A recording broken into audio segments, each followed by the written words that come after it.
hope you let me in, yeah.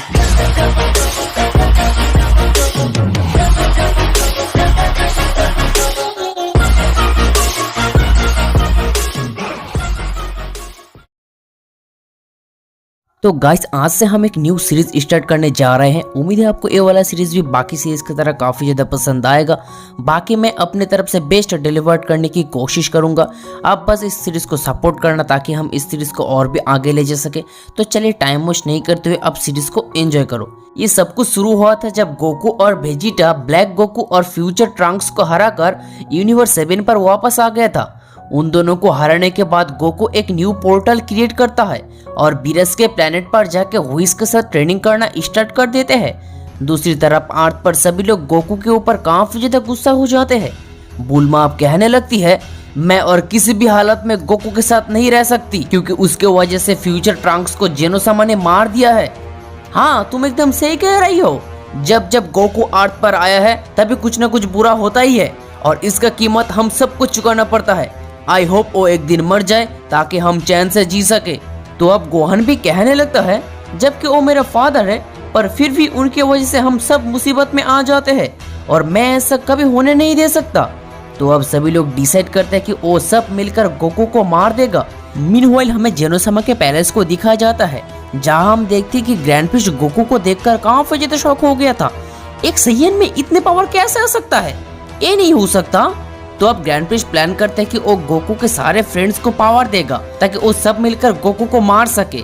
और अगर Goku फिर भी अपने आप को बचा लेता है तो ग्रैंडफिश के मन में जो भी सवाल है और जो भी डाउट है सब कुछ क्लियर हो जाएगा कि गोकू इतना पावरफुल कैसे बना। दूसरी तरफ बीरस के प्लेनेट पर गोकू व्हिस के साथ ट्रेनिंग कर रहा था।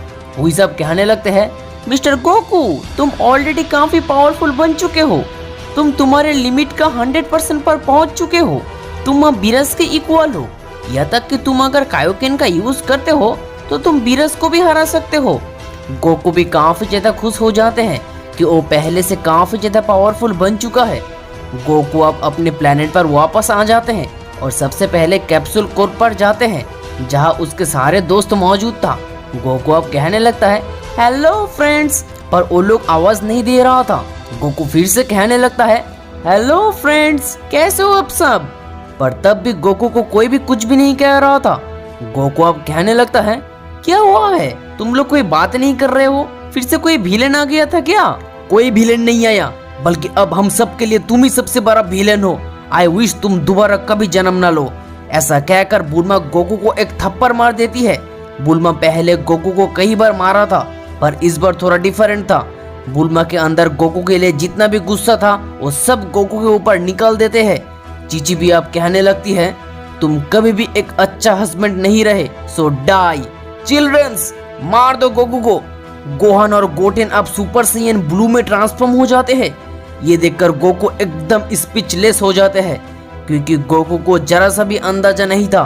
ग्रैंडफिश उन लोगों को ये पावर दिया है ताकि वो लोग गोकू को मार सके। वेजिटा भी अब गोकू को अटैक करना शुरू कर देते हैं जिससे गोकू काफी दूर जाकर गिर जाते हैं। वेजिटा फिर से गोकू के फेस पर एक पंच मारता है। गोकू कुछ भी कर नहीं पा रहा था क्योंकि उसके लिए ये सब एकदम शॉकिंग था। गोकू अब कहने लगता है आखिर में तुम लोगों को क्या किया है, सबके सब मुझे मारना चाहते हो। पर वो लोग गोकू के बातों को इग्नोर करके गोकू को अटैक करना शुरू कर देते हैं। गोकू भी अब कहने लगता है ठीक है, अगर तुम लोग फाइट करना ही चाहते हो तो मैं भी चुप नहीं रहने वाला। ऐसा कहकर गोकू अब अपने पूरे पावर को रिलीज करने लगते हैं।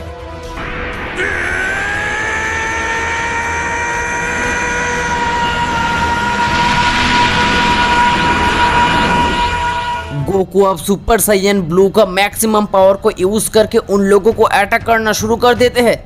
तभी गोहान और गोटेन गोकू के पीछे जाकर पावरफुल कामेहामेहा से अटैक करते हैं जिससे गोकू डिस्ट्रैक्ट हो जाते हैं और इसी चीज का फायदा लेते हुए वेजिटा गोकू को फिर से एक अटैक कर देते हैं जिससे गोकू दूर जाकर पत्थरों से टकराता है।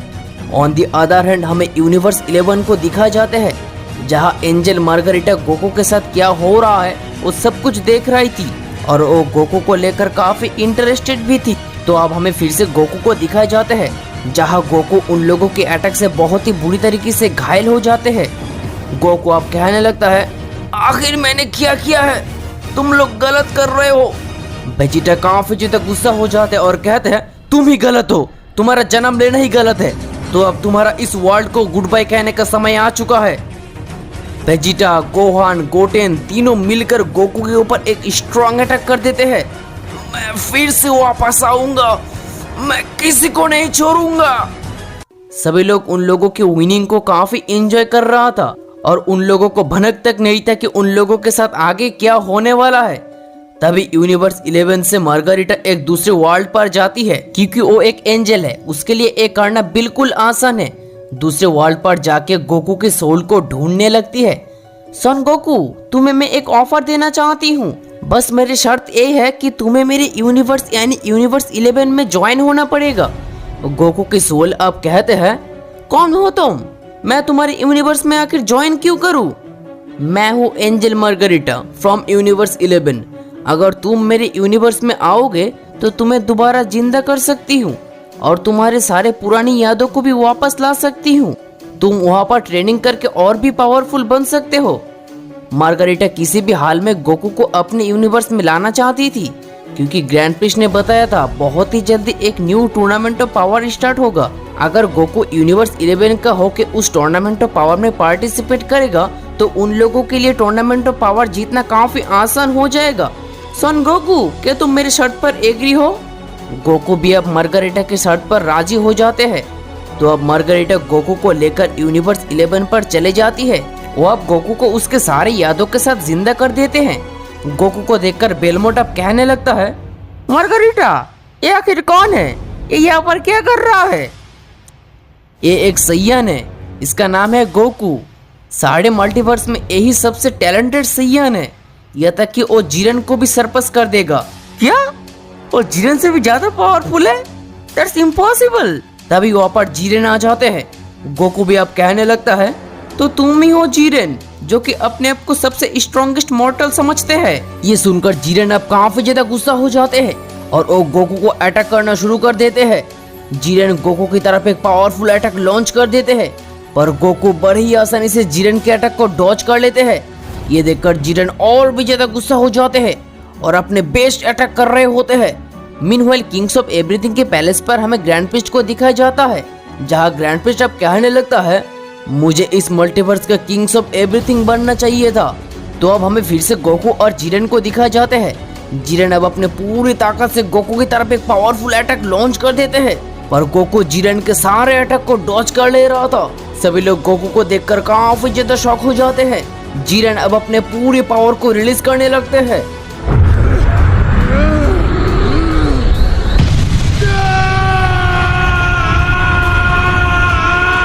जिरन अब अपने फाइनल फॉर्म में ट्रांसफॉर्म हो जाते हैं। वो दोनों ही एक दूसरे को अपना अपना बेस्ट अटैक कर रहा था। दूसरी तरफ हमें बीरस और विस को दिखाए जाते हैं, जहां वो दोनों कहने लगते हैं गोकू का सारे फ्रेंड्स अचानक बदल कैसे गया? जिस गोकू को वो लोग इतना ज्यादा प्यार करता था आज उसी को मार दिया, क्योंकि वो सबको लग रहा था कि गोकू मर चुका है। तो अब वो दोनों इन्वेस्टिगेट करने के लिए अर्थ पर चले जाते हैं। मीनवाइल हमें ग्रैंड प्रिस्ट को दिखाया जाता है। व्हाट? मुझे जैसा लग रहा है सन गोकू अभी भी जिंदा है, पर ये कैसे हो सकता है? और आखिर वो यूनिवर्स 11 पर आया कैसे? तो अब ग्रैंड प्रिस्ट एक पोर्टल क्रिएट करता है और यूनिवर्स 11 पर चले जाते हैं, जहां वो मार्गारिटा से गोकू के बारे में पूछता है और वापस अपने पैलेस पर चले जाते हैं। मार्गारिटा अब उसके फादर यानी ग्रैंड प्रिस्ट का असली मतलब समझ जाते हैं। तो अब मार्गारिटा गोकू के बारे में सब कुछ जानने के लिए ड्रैगन को कॉल करता है। जैसे ड्रैगन मार्गारिटा के सामने अपीयर होता है, मार्गारिटा कहने लगती है ग्रेट ड्रैगन, सन गोकू के बारे में मुझे सब कुछ जानना है और ग्रैंड प्रिस्ट के साथ उसका क्या कनेक्शन है? वो एक सैयन है, वो बाकी सैयन जैसा बिल्कुल नहीं है। उसमें अनबिलीवेबल पावर है। वो इस मेगावर्स का एकलौता सेवियर है जो कि इस मेगावर्स को बचा सकता है। ग्रैंड प्रिस्ट को बहुत ही अच्छी तरीके से पता है ये एक दिन उससे भी ज्यादा पावरफुल बन जाएगा। इसीलिए जब कभी भी गोकू अपने की को रिलीज करेगा, वो इस की को चोरी करने की कोशिश जरूर करेगा ताकि वो यूनिवर्स 7 का किंग्स ऑफ एवरीथिंग बन सके। ऐसा कहकर ड्रैगन अब डिसअपियर हो जाते हैं। ये सब कुछ सुनने के बाद मार्गारिटा एकदम स्पीचलेस हो जाती है। तो अब कुछ दिन गुजर गया था, गोकू ट्रेनिंग करना स्टार्ट भी कर चुका था। तभी अचानक ग्रैंड प्रिस्ट गोकू के ऊपर पावरफुल अटैक लॉन्च कर देते हैं। जिससे गोकू दूर जाकर गिर जाते हैं। गोकू ट्रेनिंग करके मार्गरेटा से भी ज्यादा पावरफुल बन चुका था, पर वो ग्रैंड पिस्ट के जैसा पावरफुल बन नहीं पाया था। ग्रैंड पिस्ट अब गोकू के ऊपर लगातार अटैक के ऊपर अटैक करता जा रहा था। गोकू अभी भी ग्रैंड पिस्ट जितना पावरफुल बन नहीं पाया था। दैट्स वाई गोकू बहुत ही बुरी तरीके से घायल हो जाते हैं। ग्रैंड पिस्ट अब गोकू को मारने के लिए एक फाइनल अटैक लॉन्च कर देते हैं। तभी मार्गरेटा अपने पावर का इस्तेमाल करके गोकू को एक डायमेंशन पर लॉक कर देते हैं, ताकि ग्रैंड पिस्ट गोकू के पावर को चोरी न कर पाए और गोकू भी सेफ रहे, क्योंकि टूर्नामेंट ऑफ पावर में गोकू ही काम आएगा। गोकू के बिना वो लोग कभी भी टूर्नामेंट ऑफ पावर को जीत नहीं पाएगा। डैम यू मार्गरेटा, आखिर तुमने ऐसा क्यों किया? वो मेरा पावर इंक्रीज करने का ट्रिगर था। गोकू अब एक अलग डायमेंशन पर पहुंच जाते हैं, जहां हम देखते कि वहाँ पर एक बहुत ही खूबसूरत लड़की मौजूद था, जो कि गोकू से कहने लगते हैं, कौन हो तुम? यहाँ पर क्यों आए हो? मैं तुम जैसे सैयन को नफरत करती हूँ। तुम यहाँ पर आके बहुत बड़ी गलती किए हो, अब तुम्हें मरना होगा।